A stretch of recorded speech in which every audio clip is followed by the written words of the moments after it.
할렐루야. 예, 우리 만나서 반갑습니다.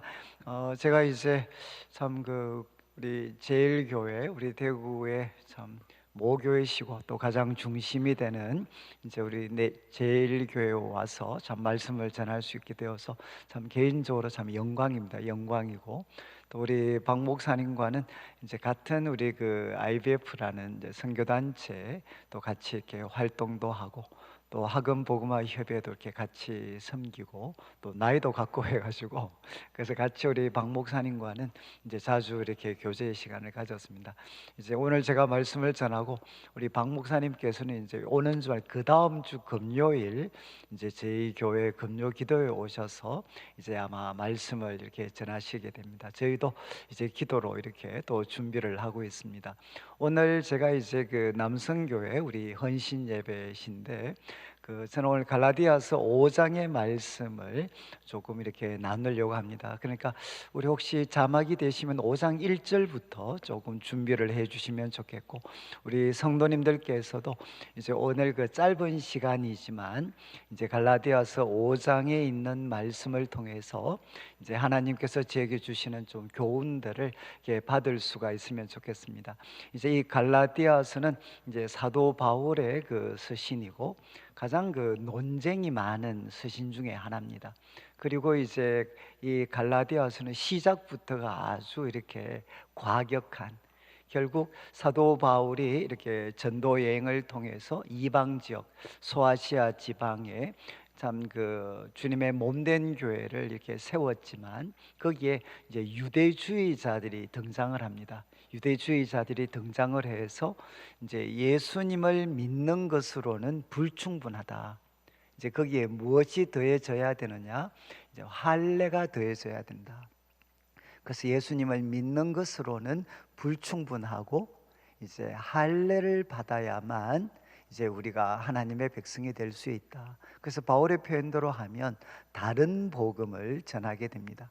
그리고 이제 갈라디아 교회가 믿음과 성령으로 시작을 했다가 이제 그 길에서 떠나게 됩니다.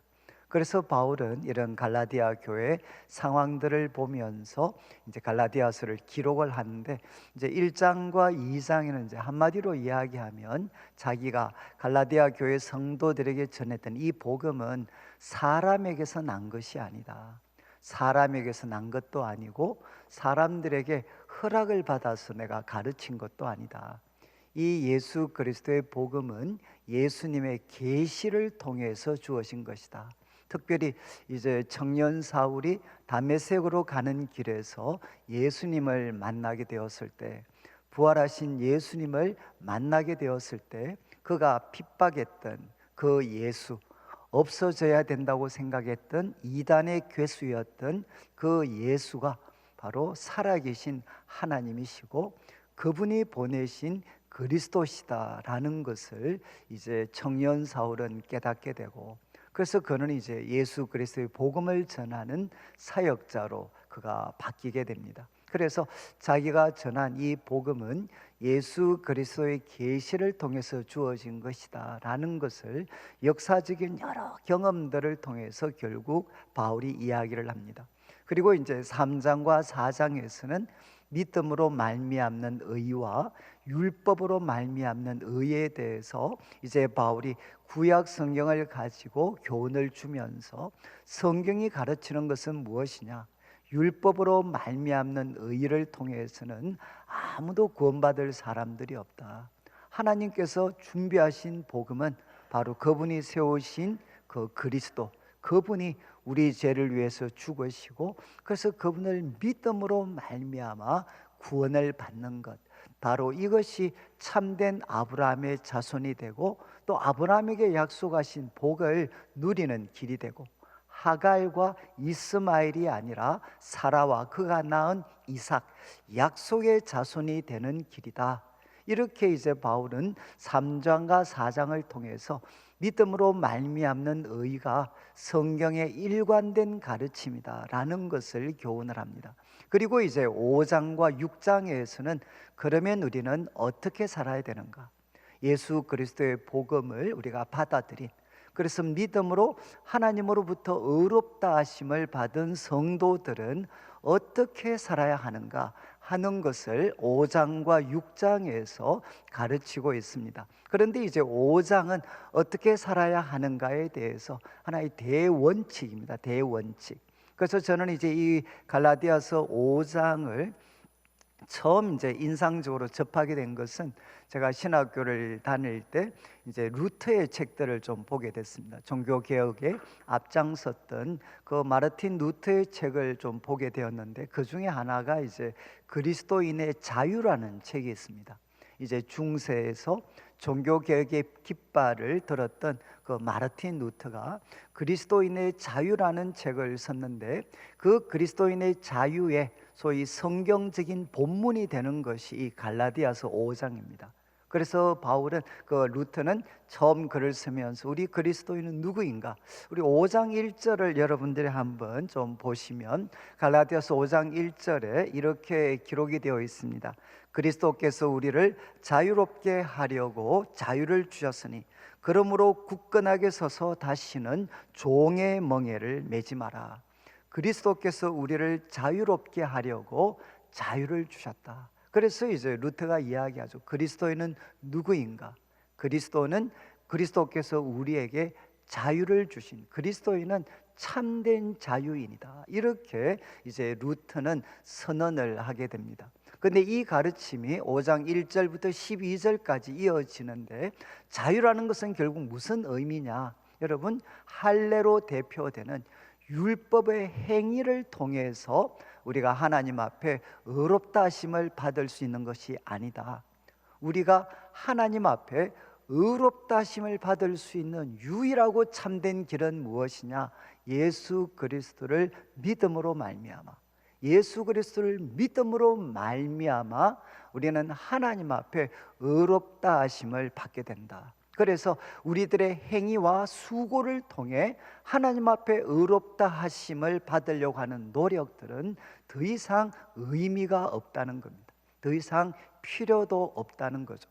그런 뜻에서 바로 예수님께서 우리들에게 그분을 믿음으로 말미암아 의롭다 하심을 받을 수 있는 참된 자유를 주셨기 때문에 더 이상 율법이나 아니면 할례로 대표되는 이런 율법의 행위에 노예처럼 종의 멍에를 메어서는 안 된다. 이렇게 바울이 교훈을 합니다. 제가 이렇게 오늘 말씀을 드리는 것은, 저는 이제 모태신앙으로 이렇게 자랐습니다.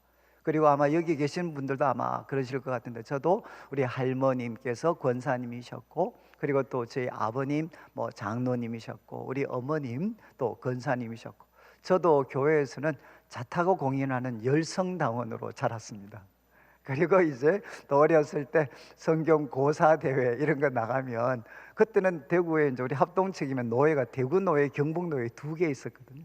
근데 제가 대구 노예에 속해 있었기 때문에 저도 노예를 휩쓸었던 사람 중에 하나였고, 또 교회에서 초, 중, 고 다 학생회 저도 회장을 했습니다. 그래서 초등학교 때부터 이제 소위 가하시면 예하시고 아니면 아니라 하시고, 또 동의, 제청, 계의, 정말 교회 속에서 저는 이렇게 자랐던 그런 사람이었습니다. 그런 사람이었고, 그리고 이제 저도 이제 그 교회 속에서 이렇게 쭉 자라면서, 저는 이제 저희 교회에서 그래도 옛날에는 왜 우리 부모님들 저희들 어릴 때는 학생회 활동을 열심히 못하게 했잖아요. 중학교 고등학교 때는 왜? 좋은 대학을 가야 되니까 좋은 대학 가야 된다고 이제 신앙생활 열심히 하는 거는 대학 가서 하고 고등학교 때까지는 열심히 해라. 그래서 제가 이제 이런 어른들의 좀 훈계 이런 거에 너무 좀 거부감이 있어가지고, 그래서 나름대로 이제 학생회 회장하면서 열심히 공부해서, 제가 있었던 이제 교회에서는 제가 거의 처음 서울대를 갔습니다. 서울대를 가고, 또 제가 물리학과를 갔으니까 그 당시에는 이제 서울대 물리학과가 가장 이렇게 잘 나갔던, 그래서 저는 소위 교회 속에서 참 이 뿌리 깊은 신앙을 가진 가정에서 태어났고, 그리고 교회에서 열성당원으로 한 번도 교회를 떠난 적이 없었고, 그리고 이제 우리 부모님도 항상, 요즘은 장로님들이 그런 기도 덜 하시는 것 같아요. 옛날에 항상 장로님들이 기도하실 때마다 우리 자녀들 머리가 될지언정 꼬리가 되지 않게 해주십시오. 제가 평생 붙잡고 기도했던 하나님, 머리가 될지언정 꼬리가 되지 않게 해주십시오. 그리고 구워주는 자가 되되 꾸이는 자가 되지 않게 해주십시오. 저도 정말 그 기도를 바라면서 받으면서 자랐기 때문에, 그래서 저는 어쩌면 그 기도 덕분에 가정이 좀 어려웠지만 이제 저희 교회에서는 그래도 서울대 물리학과를 들어가서 어른들로부터 참 칭찬도 많이 받고, 가장 이렇게 모범스러운 그런 학생으로 참 이렇게 부모님들에게 또 우리 후배들에게 제시되었던 그런 인물이었습니다. 근데 저는 이제 대학을 가서 소위 이렇게 데모를 좀 하게 되고 학생 운동을 하게 되고, 그래서 이제 참 전공이 물리학이었지만 이제 물리학 공부하는 전혀 이렇게 상관없는 사람이 됐습니다. 그러다가 이제 참 하나님 말씀이 진리라는 걸 다시 확인하고, 이제 하나님 말씀 속에서 내 인생을 새롭게 이렇게 세워가려고 저도 나름대로 이렇게 열심히 노력을 했습니다. 그런데 이 세상에, 모순된 세상을 하나님의 말씀으로 내가 한번 바꾸어 보겠다. 저도 정말 열심히 공부를 했고 열심히 후배들을 가르쳤고, 그리고 주님의 몸된 교회를 거룩한 모임으로 만들어 보려고 저도 나름 참 열심히 했습니다.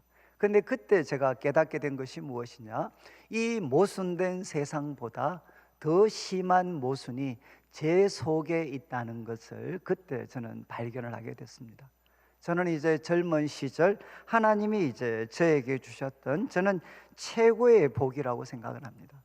이 모순된 세상, 그러나 그 모순보다 더 심한 모순이 바로 내 속에 있다.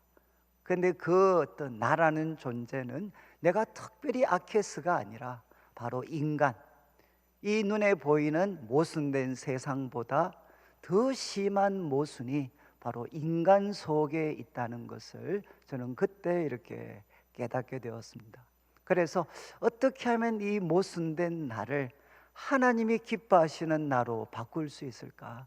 아마 제 평생에 가장 많은 시간을 성경을 가지고 참 실험을 했었는데, 그때 이제 제가 깨닫게 된 것이 바로 나 같은 이 모순 덩어리, 내가 나 자신을, 나도 내 자신을 용납할 수 없는, 그리고 나를 가장 사랑하시는 부모님들도, 그리고 교회 친구들, 선배들, 후배들도 내 진짜 모습을 안다면 어느 누구도 나를 사랑해 줄 수 없는 그런 모순된 존재. 그러나 이런 모순된 존재를 바로 하나님께서 부끄러워하지 아니하시고 변함없이 사랑하고 계신다 라는 것을 주님께서 저에게 말씀을 통해 이렇게 가르쳐 주셨습니다. 이런 모순된 나를 변함없이 끝까지 사랑하시는 하나님, 그리고 그 의로우신 하나님이 저를 부끄러워하시지 않는다, 이렇게 저도 부끄러워서 견딜 수 없는 나를 거룩하시고 불꽃 같은 눈동자를 가지신 하나님께서 저를 보고 나는 너를 부끄러워하지 않는다, 이렇게 말씀을 해주셨습니다. 저는 그래서 하나님을 만나게 되었고, 그리고 저는 거듭나게 되었습니다. 그런데 그때 하나님의 놀라운 은혜를 받았는데, 그런데 이제 그 약효가 하루밖에 안 가더라고요. 이제 하루 지나고 그 다음날 눈을 떴는데 갑자기 마음에 이 걷잡을 수 없는 그런 그 의심, 그 질문이 제 속에서 일어났습니다. 어떻게 거룩하신 하나님이 나와 같은 모순 덩어리를 이렇게 부끄러워하시지 않을 수 있는가? 이거 자체가 모순이지 않나? 아니, 하나님이 그러면 거룩하신 하나님이 사랑 때문에 그분의 의와 거룩을 포기하셨나? 어떻게 거룩하신 하나님이 나와 같은 모순 덩어리를 부끄러워하시지 않을 수가 있는가? 그때 제가 하나님 앞에 이렇게 질문을 드렸습니다. 하나님, 어떻게 이런 일이 있으실 수가 있습니까? 근데 그때 이제 하나님께서 저한테 선명하게 답변을 주셨어요. 이 바보 같은 놈아, 그것도 모르냐? 내가 너를 부끄러워하지 않는 이유는 딱 하나다. 나는 너를 볼 때마다 그리스도를 통해서 너를 보고 있다, 이렇게 말씀을 해주셨어요. 여러분, 이해가 되시나요? 정말 그때 저는 무엇을 깨닫게 되었는가? 하나님과 저 사이에 저를 향해 나는 너를 부끄러워하지 않는다고 말씀하셨던 그 하나님과 나 사이에 누가 계시는 것을 그때 알게 되었느냐? 중보자 예수님이 나와 하나님 사이에 계심을 그때 저는 비로소 알게 되었습니다. 나는 누군가? 바로 중보자이신 예수 그리스도 안에 있는 사람입니다. 바울이 에베소서에서 그리고 그의 서신에서 가장 즐겨 사용했던, 너무 많이 반복했기 때문에 로이드 존즈 같은 사람은 이제 바울을 이야기할 때 예수에 중독된 사람이다 라고 표현을 했습니다. 바울이 가장 즐겨 사용했던 표현이 무엇이냐? 그리스도 안에서라는 표현입니다. 그리스도 안에서. 나는 누구인가? 하나님께서 저한테 생생하게 교훈을 해주셨습니다. 너는 그리스도 안에 있는 자다. 너는 그리스도 안에서 있는 자다. 여러분, 하나님께서 왜 그 불꽃 같은 눈동자를 가지신 의로우신 하나님께서 왜 모순 덩어리인 저를 부끄러워하시지 않으셨는가? 바로 저 사이에, 하나님과 저 사이에 예수 그리스도가 계시고 저는 예수님 안에 있으니까 하나님은 저를 보실 때마다 항상 누구를 통해서 보십니까? 예수 그리스도를 통해서 보이십니다. 그러니까 저는 예수님 안에 있는 저를 하나님이 보시면 누구밖에 보이지 않느냐? 예수님밖에 보이지를 않는 거죠. 그래서 예수님 안에 있는 너를, 나는 너를 부끄러워하지 않는다. 저는 그때서야 비로소 예수 그리스도의 복음이 나와 무슨 상관이 있는지 그때서야 저는 알게 되었습니다. 그래서 그 이후에 예수님을 만나고 저는 이제 하나님을 향해 비로소 아버지라고 부르게 되었어요. 하나님을 향해. 이거는 누가 시킨 것도 아니고 저에게 외마디처럼 터져 나왔던 비명소리 같은 것이 아버지, 아버지. 그 아버지라는 말 속에는 여러분, 제가 하나님을 아버지라고 부를 때 제가 깨닫게 된 것이 무엇이냐? 우리 아버지 하나님은 나와 같이 지정의 인격을 갖고 계신 분이시니까 그분은 나와 대화가 되시는 분이시다. 그분은 나와 대화가 되시는 분이시구나. 그래서 제 삶에 어떤 문제와 아픔이 있다 할지라도 인격적이시고 지정의를 가지셔서 나와 대화가 되시는 그 하나님 앞에 나아가서 예수님의 이름을 의지하여 아버지라 부르며 기도하면 하나님께서 언제나 생생한 그런 음성으로, 말씀으로 저에게 교훈을 주셨어요. 그래서 저는 참 우리 성도님들께 이 말씀을 드리는 것은, 여러분, 우리는 누구입니까? 우리가 하나님이 우리를 보실 때, 우리 성도님들을 보실 때 너는 내 사랑하는 아들이다, 그리고 너는 내 사랑하는 딸이다, 예수님에게 들려주셨던 것처럼 나는 너를 너무너무 기뻐한다. 여러분, 하나님께서 우리들 자신을 보고 이렇게 말씀하시는 그 음성이 들리시나요? 여러분, 하나님이 여러분들을 보시고 나 너 부끄러워하지 않아, 너는 내 사랑하는 아들이야, 그리고 너는 내 사랑하는 딸이야, 나는 너를 너무너무 기뻐해. 그 이유가 무엇이죠?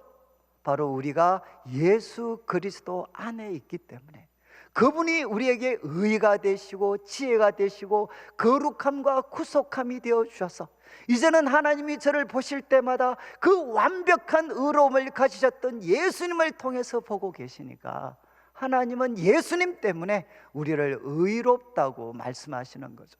그래서 제가 이제 살면서 많은 실패를 경험을 했으니까, 많은 실패를 경험을 해서 하나님 앞에 나아갈 참 면목이 없을 때, 그때 이제 하나님 앞에 한 번씩 질문을 드렸습니다. 하나님, 내가 이런 모습인데도 부끄럽지 않습니까? 하나님, 내가 이런 모양인데도 하나님 저 부끄럽지 않습니까? 그러면 그때 하나님께서 기다리셨다는 듯이 저에게 질문을 하셨어요. 나도 너한테 한 가지 물어보자. 너 그리스도 안에 있느냐?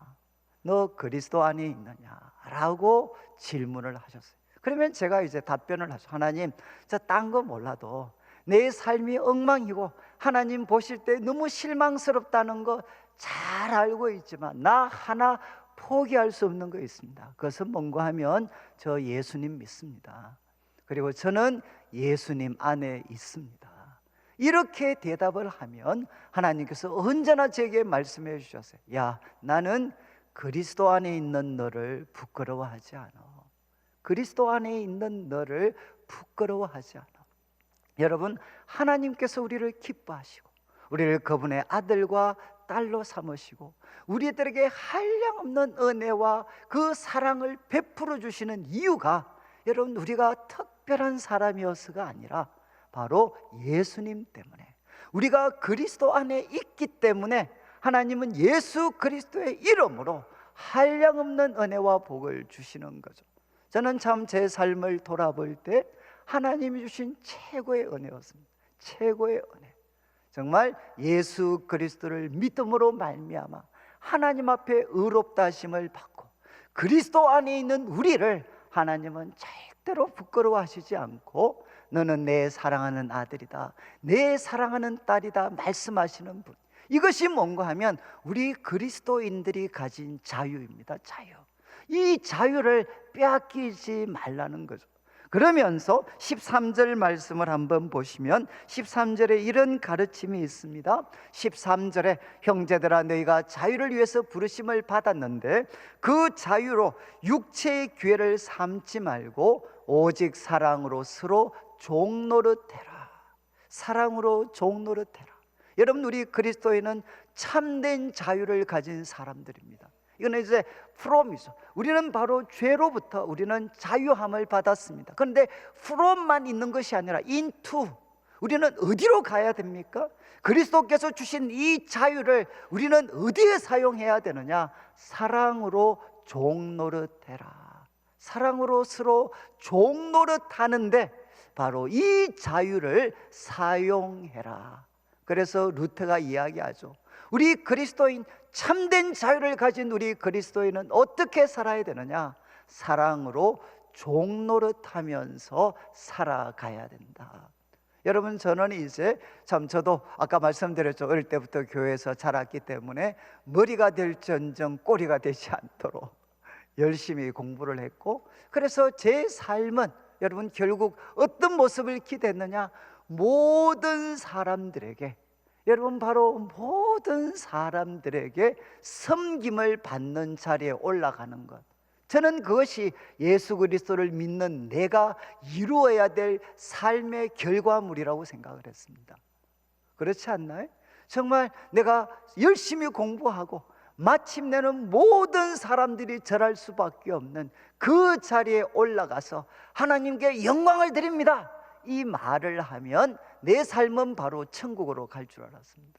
그런데 복음서를 연구하다가 여러분, 예수님이 이런 말씀을 하셨죠. 인자가 온 것은 섬김을 받으려 함이 아니라 도리어 섬기려 하고 자기 목숨을 많은 사람의 대속물로 주기 위함이다. 저는 참 제 삶의 모든 꿈을 박살내셨던 말씀이었어요. 저는 모든 사람들에게, 바로 모든 사람들에게 섬김을 받는 그 높은 자리에 올라가는, 제 이름이 이관형이잖아요. 벼슬관자의 저울형자입니다. 그래서 벼슬에서 나라를 저울질해라, 이런 옛날 다 이런 이름들이었잖아요. 바로 저울질하면서 모든 사람들한테서 섬김을 받는 자리에 올라가라. 그런데 예수님은 이것을 부정하셨습니다. 인자가 온 것은 섬김을 받으려 함이 아니라 섬기려 하고 자기 목숨을 많은 사람을 위한 희생물로 주기 위함이다. 여러분, 예수 그리스도를 만난 사람들은 어떻게 살아야 되느냐? 자신의 모든 삶을 통해 다른 사람들을 섬기려 하고 자기 목숨까지도 예수님처럼 많은 사람들을 살리기 위한 희생 제물로 드리는 것, 이것이 바로 그리스도인, 참된 자유를 가진 그리스도인의 삶이다 라고 주님이 도전하셨고 바울이 같은 교훈을 주고 있는 거죠. 제가 이 말씀을 드리는 것은 저는 참 교회 속에서 자라면서 참 이 두 가지와 반대되는 모습들을 참 많이 보면서 자랐습니다. 저는 교회 속에서 여러분 예수님 때문에 참된 자유를 가지기보다는 율법의 행동이라고 할 수 있는 그 행동에 의해서 서로를 물고 뜯고 물리는 어떤 관계들을 어릴 때부터 많이 보면서 자랐습니다. 저는 참 교회 속에서 어릴 때부터 교회 속에 있는 것이 축구할 때 말고는 기쁘지를 않았어요. 축구할 때 말고는 언제나 교회는 물고 물리는 관계가 있었습니다. 근데 저는 이제 서울에 올라가서 낯선 내성교회 대학부에서 예수님을 만나면서 그리스도인은 누구인가? 율법의 의무와 행위에 맺혀 있는 사람이 아니고 예수님을 통해서 하나님으로부터 의롭다 하심을 받고 하나님과 생명력 있는 사랑 넘치는 교제를 나누는 자들이 그리스도인인데, 저는 교회 속에서 그런 기쁨을 별로 보지를 못했어요. 그리고 저에게 비춰졌던 장로님들의 모습은 무엇이냐? 남들은 다 밥 먹을 때 순서를 기다려도 장로님들은 갖다 주시더라고요. 그래서 저는 저게 교회 속에서 출세하신 분들의 모습이구나. 그래서 저도 결심했습니다.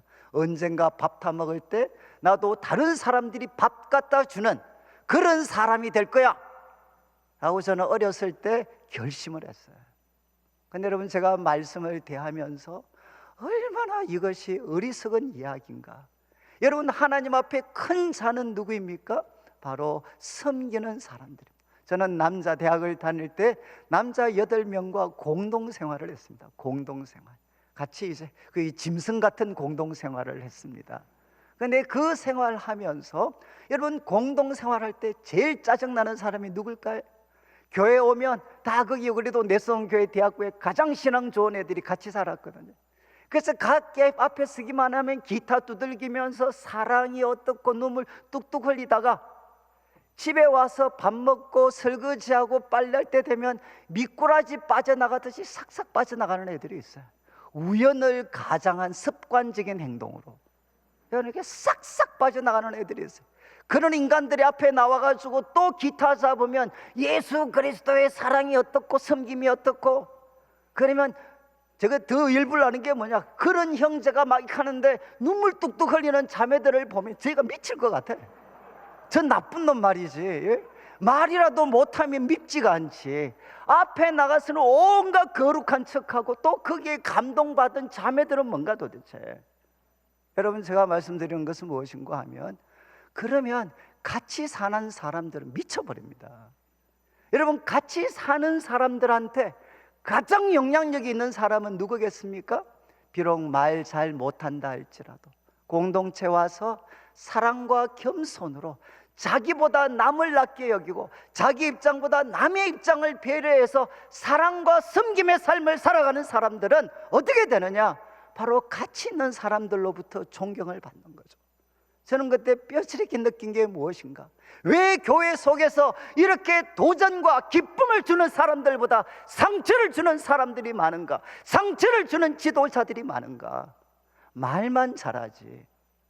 여러분, 같이 살면서 예수님처럼 다른 사람의 발을 씻어주고 다른 사람들의 입장을 먼저 배려해주고 다른 사람들을 살리기 위해서 내 시간과 물질을 포기해주고 다른 사람들을 빛나게 하기 위해서 내가 바보 같은 사람이 되어주고, 여러분, 그런 사람들이 교회 속에서 자라지 않고 교회 속에서 나타나지 않고 누가 잘났나 자랑하는 경연장이 되어버린 교회, 여러분, 그곳에 생명력이 있을 수 있겠습니까? 그곳에서 청년들이 자라날 수가 있겠습니까?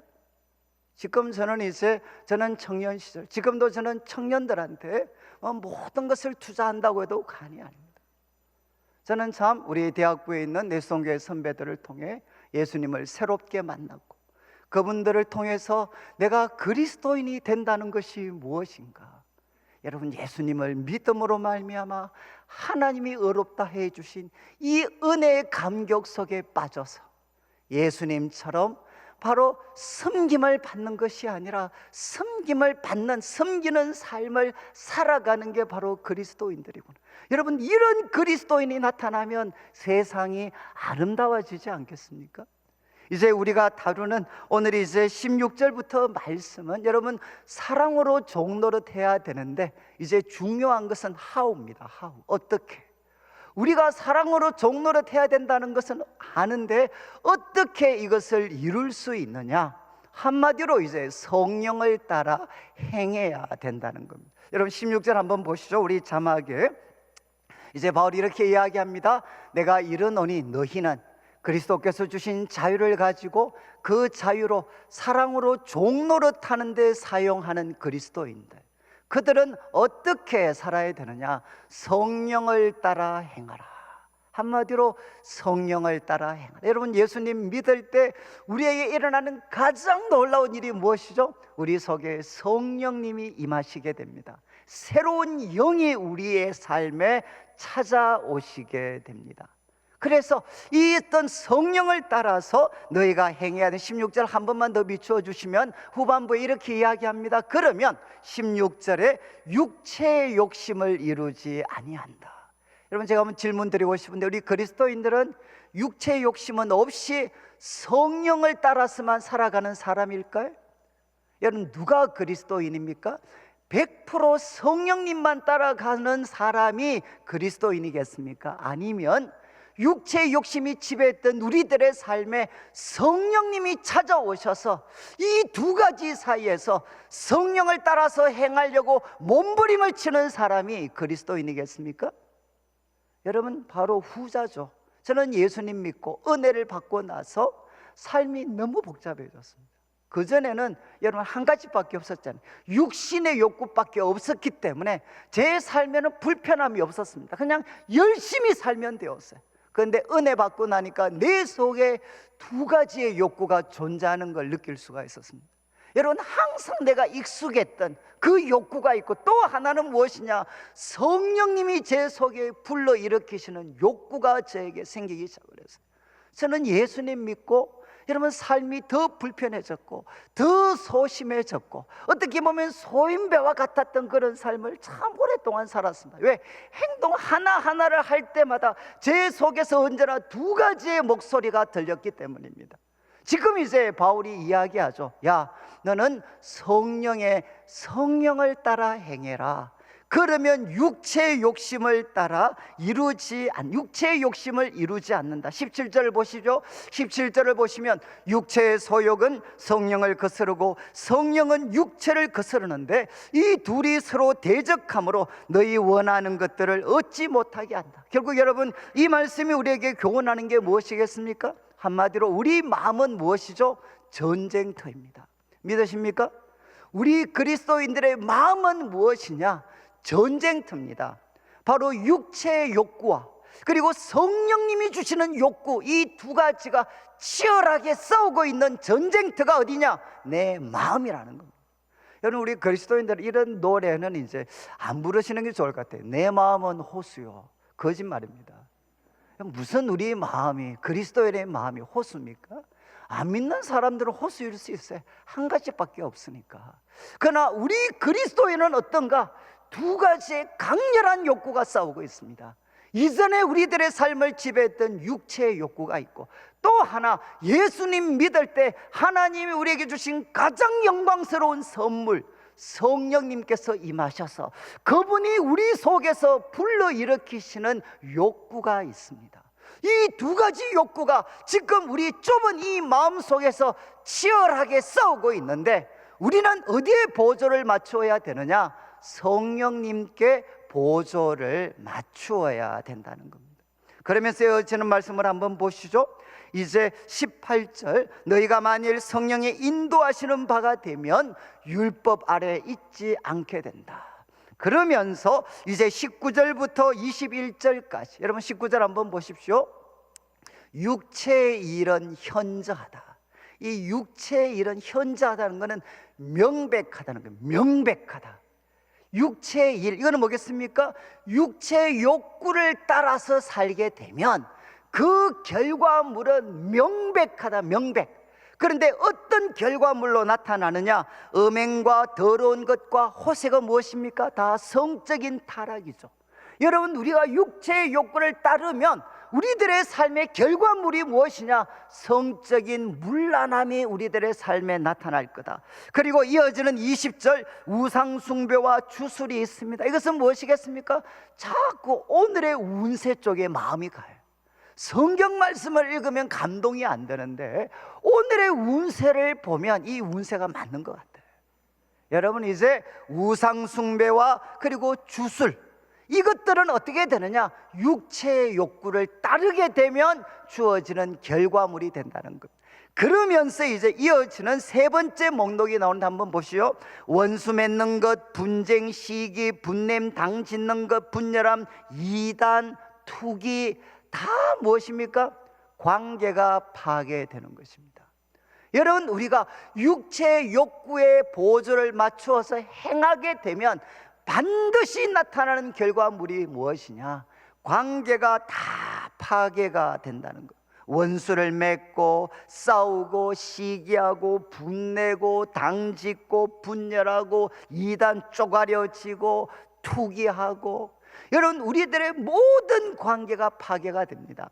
그리고 네 번째 목록은 무엇이냐? 술 취함과 방탕함입니다. 아마 여기 아직도 이렇게 술 드시는 분들이 좀 계실 수 있는데, 여러분, 이제 그런 우리 로이드 존즈 같은 분은 술 취함에 대해서 이야기하죠. 술은, 여러분, 로이드 존즈가 그 왕립 의사였습니다. 그래서 그분이 이야기하시죠. 술은 무엇이냐? 각성제가 아니라 억제제다. 이게 무슨 말인지 이해가 되십니까? 요즘 그런 소주 광고 잘하면, 옛날에 소주 광고 이런 거 있잖아요. 술을 하면 술이 내 몸을 깨어나게 한다, 뭐 진도 맷도 뭐 이런 거 나오잖아요. 술을 왜 사람들이 마시죠? 특히 남자분들 또 여자분들도 이제 쌓이면 이제 우리가 술의 힘을 빌면 어떻습니까? 이야기가 술술 나오잖아요. 그러니까 우리 몸을 깨어나게 하는, 우리 정신을 깨어나게 하는, 그래서 이야기가 술술 나오니까 관계가 뭔가 이렇게 원활해지는 것 같잖아요. 그런 뜻에서 술은 각성제, 이렇게 만들어주는 술은 각성제가 아니다. 로이드 존즈가 강조하는 것은 술은 의학 분류상 억제제라는 거죠. 억제제. 중추신경의 기능을 억제시킨다는 거죠. 그러면 똑같은 현상이지만 전혀 다르게 해석이 되죠. 여러분, 술만 마시면 이야기가 술술 나와요. 이게 우리들의 몸과 정신과 영혼을 깨어나게 해서가 아니라 중추신경의 기능이 무너져 버리기 때문에 정상적인 상태에서는 할 수 없는 말과 행동들을 하게 된다는 것입니다. 그래서 우리 청년들한테 이런 질문 정말 많이 들었어요. 목사님, 술 먹어도 안 취하면 되지 않습니까? 저는 아무리 술 마셔도 취하지도 않고 실수도 하지 않습니다. 근데 제가 이야기하죠. 여러분, 술 취한다고 해서 죄를 범하는 거 아닙니다. 그렇지만 여러분, 치명적인 죄를 범하는 자리에는 언제나 술이 있습니다. 여러분, 그 한 번의 실수, 우리 인생을 망가뜨릴 수도 있는, 1000번 실수하지 않다가 한 번의 실수가 우리 인생의 평생 공든 탑들을 한 방에 무너뜨릴 수 있죠. 여러분, 술 취함과 방탕함은 뭐겠습니까? 술 취함과 방탕은 같이 갑니다. 방탕함은 무엇이냐? DDD입니다. 될 대로 되라. 여러분, 방탕의 뜻이 뭐냐? 통제하는 것을 포기하는 것입니다. 말씀과 양심의 법을 통해서 자기 스스로를 통제하는 것을 포기하는 것, 이게 무엇이냐? 방탕이죠. 젊은 애들, 우리 젊은 사람들의 이야기대로 하면 감정에 충실해주고 싶은 것, 이게 무엇입니까? 방탕입니다. 방탕. 여러분, 지금 바울은 이야기합니다. 육체의 일, 육체의 욕구를 따랐을 때 일어나는 그 결과물, 육체의 일은 명백한데 네 가지다. 첫 번째는 성적인 타락과 문란함, 그리고 두 번째는 관계가 파괴가 되고, 그리고 세 번째는 우상숭배와 주술에 대해서 자꾸만 마음이 가게 되고, 그리고 네 번째는 방탕해지게 됩니다. 그렇지만 이와 대조적으로 유명한 말씀 22절 보시죠. 성령의 열매는, 오직 성령의 열매는 9가지입니다. 사랑과 희락과 화평과 오래 참음, 그리고 자비, 양성, 충성, 온유, 절제, 이 같은 것을 금지할 법이 없다라고 기록이 되어져 있습니다. 여러분, 제가 한 가지 질문을 드리면, 성령의 열매는 9가지입니다. 9가지. 그러면 우리가 영어로 하면 성령의 열매 다음에 is가 와야 되겠습니까? a가 와야 되겠습니까? 9가지잖아요. 성령의 열매는 is는 단수잖아요. 여러분, 단수 is가 와야 될까요? 아니면 9가지니까 복수 a가 와야 되겠습니까? 제가 발음이 안 좋아서 죄송한데, 여러분 지금 분명히 9가지니까 복수가 돼야 되지 않나요? 근데 여러분 영어 번역들을 여러분 다 보시면 단수로 되어져 있습니다. 이게 원문도 단수입니다. 성령의 열매는 하나입니다. 하나. 무엇이겠습니까? 사랑입니다. 사랑. 여러분 뒤에 나오는 2가지, 바로 희락, 화평은 무엇이냐? 사랑의 결과물입니다. 여러분 사랑하면 이 기쁨, 여기 나오는 9가지는 전부 다 관계적인 언어지 마음의 언어가 아닙니다. 여기에 사랑, 희락이라는 것은 마음이 기쁜 게 아니고 그 사람을 보면 기쁜 겁니다. 이해하시겠습니까? 관계적인 언어지 마음에서 일어나는 것을 표현하는 언어가 아닙니다. 여러분 우리가 성령의 열매는 어떻게 되느냐? 사랑하는데 그 사랑의 결과물은 무엇이 되나? 상대방을 보면 여러분 바로 기쁨이 생기게 되죠. 그리고 그 사람과 모든 적대감이 무너지게 되고 사랑으로 연합하기 때문에 결과물은 평화가 됩니다. 그리고 나머지 6가지는 무엇이냐? 사랑의 속성들입니다. 사랑의 속성. 여기 6가지는 어디에서 찾을 수 있느냐? 고린도전서 13장에서 발견되는 것들이 많죠. 바로 오래 참는 것, 사랑은 오래 참고로 시작을 하잖아요. 여러분 우리가 바로 성령의 열매를 맺으면 사랑인데 그 사랑의 열매를 맺기 위해서 우리는 오래 참습니다. 사랑하기 때문에 그 사람을 불쌍히 여겨주고 그 사람에게 선이 될 것을 북돋워 주고, 그리고 충성합니다. 신실합니다. 그리고 그 사람을 향해 온유합니다. 그리고 우리는 항상 절제하면서 자신을 조절해 줍니다. 이유가 무엇이죠? 사랑하기 때문에. 바로 사랑의 결과를 맺기 위해서 우리는 이렇게 살아가게 된다는 거죠. 이제 말씀을 좀 마치려고 하는데, 여러분 마지막 제가 말씀드리려고 하는 것은, 여러분 지금 육신의 열매는 바로 이와 같이 4가지다. 그리고 성령의 열매는 사랑인데 이렇게 9가지로 설명을 했습니다. 그러면 여러분 바울의 결론적인 가르침은 무엇이겠습니까? 여러분 바울이 지금 육체의 일은 현저하다, 그리고 성령의 열매는 9가지다, 사랑을 포함한 9가지다. 그래서 어떻게 살라는 거죠? 어떻게 살라는 겁니까? 여러분 24절 25절도 한번 보십시오. 24절을 보시면 그리스도 예수의 사람들은 육체와 함께 그 정욕과 탐심을 십자가에 못 박았느니라. 여러분 우리들로 하여금 성령의 열매를 맺지 못하게 만드는, 육신의 결과물을 만들게 하는 그 정과 욕심을 십자가에 못 박은 사람들이다. 그리고 25절, 만일 우리가 성령으로 살면 또한 성령으로 행할지니.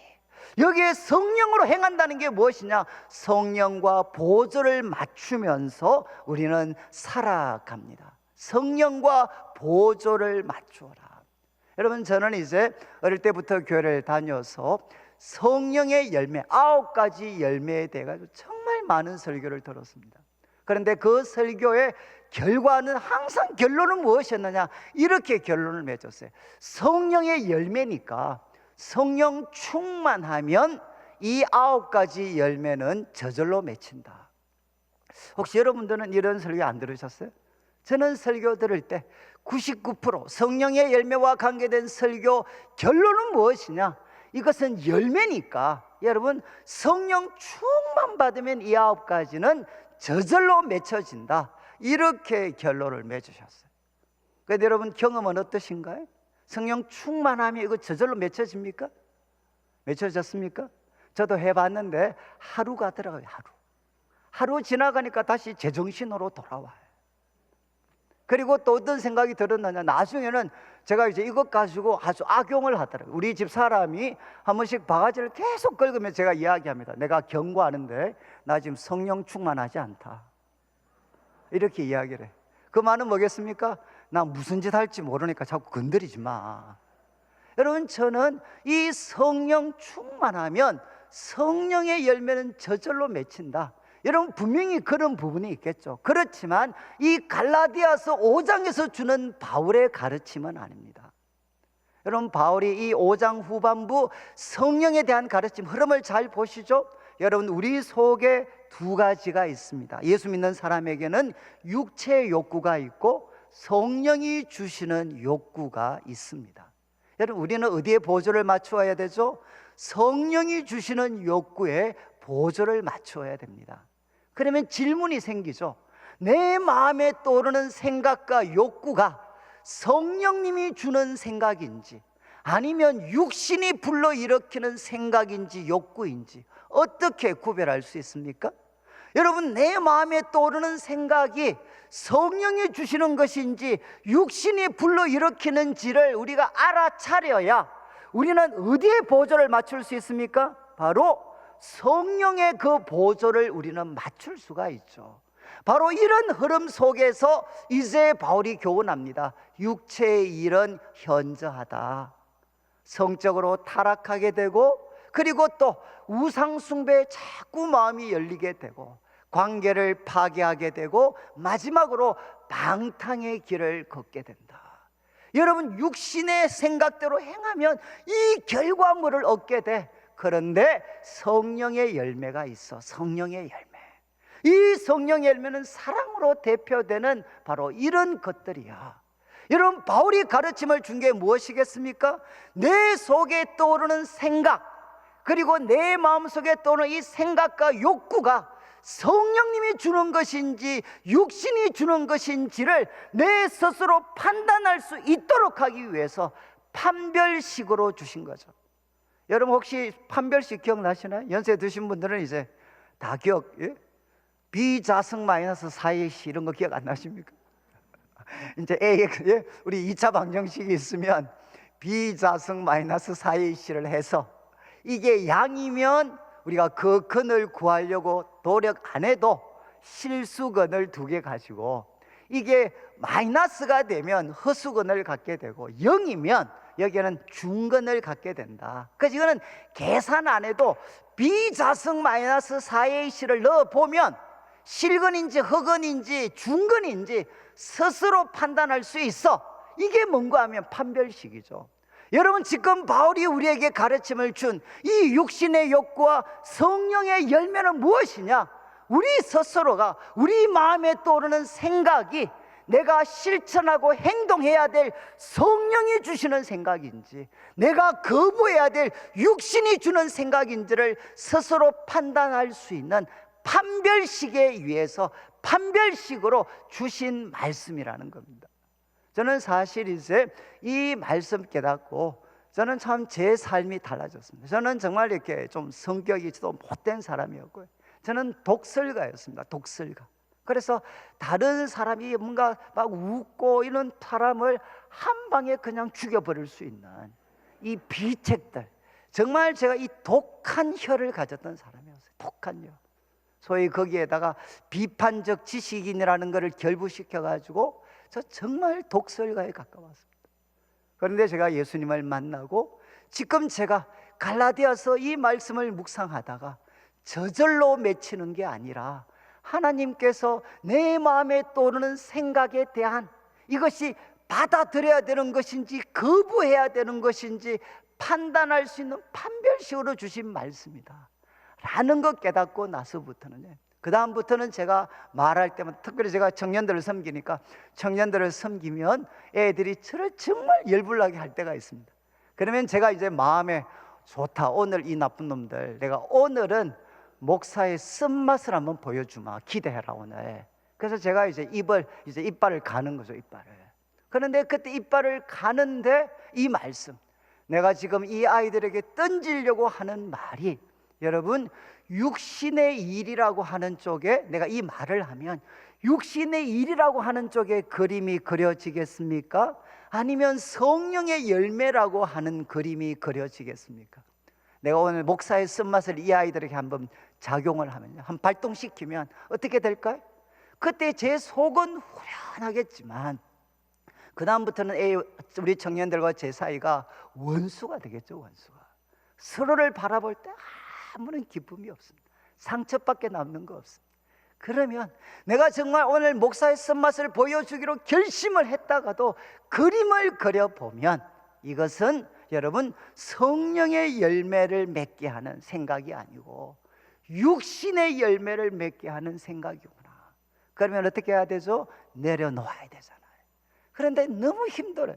그러면 저는 이제 화장실에 갑니다. 좀 애들한테 양해를 구하고 화장실에 가서 세수를 한번 하고, 하나님 저 도와주십시오.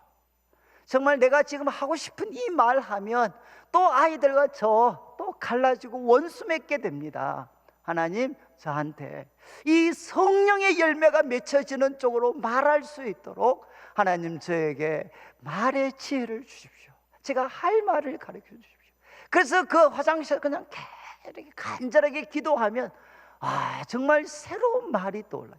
그 아이들에 대해서 새로운 말이 떠오릅니다. 그러면 제가 가서 아이들과 이야기하면서 그 기도하면서 받았던 말을 나누게 되면, 그림은 무엇이죠? 성령의 열매가 맺혀지도록 제가 그 아이들을 향해 기대하고 믿어주고 격려해주고 부족한 것 그러나 인정해주고, 이렇게 하면 갑자기 그 어색함은 사라지고 서로를 바라볼 때 기쁨이 너무너무 생기게 돼요.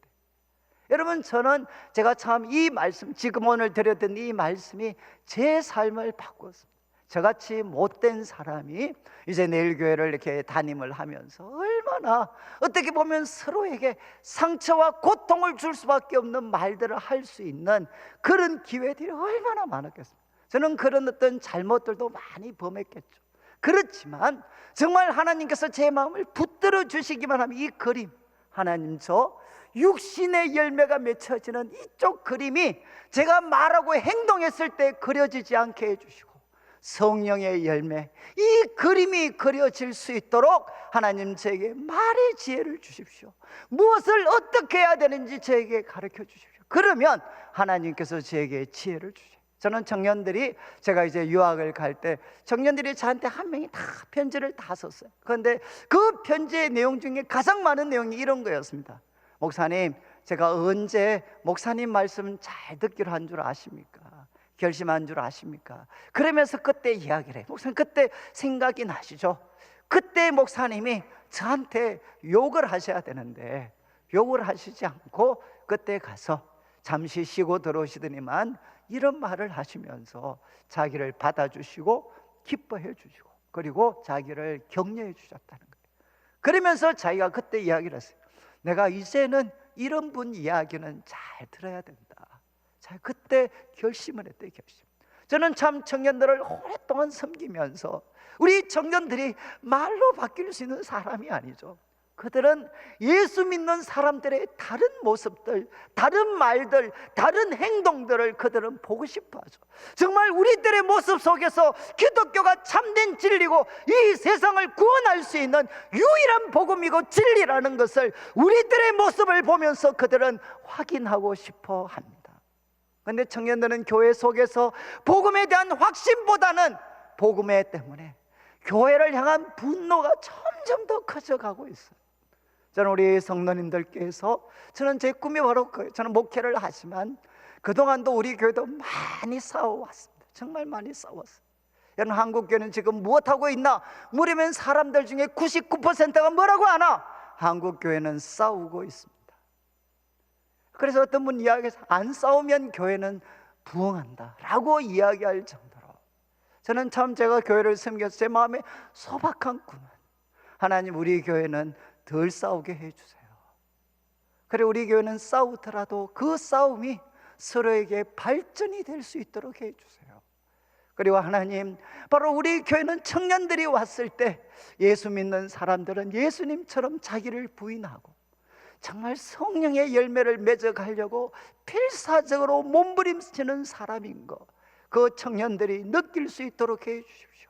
청년들이 우리들의 말이 아니라 우리들의 행동을 보고 기독교가 진리라는 것, 예수님이 유일한 구원자시라는 것 그들도 확인할 수 있도록, 그리고 우리들의 모습을 보면서 바로 나와 같은 부족한 사람도 예수님 때문에 내 삶에 내일이 있구나, 새로운 날이 나에게도 주어질 수 있구나, 나를 보면서 예수님을 향한 소망들이 불일 듯이 일어날 수 있도록 도와주십시오. 여러분, 이런 교회를 세워간다면 다시금 교회 속에 청년들과 다음 세대가 몰려오지 않겠습니까?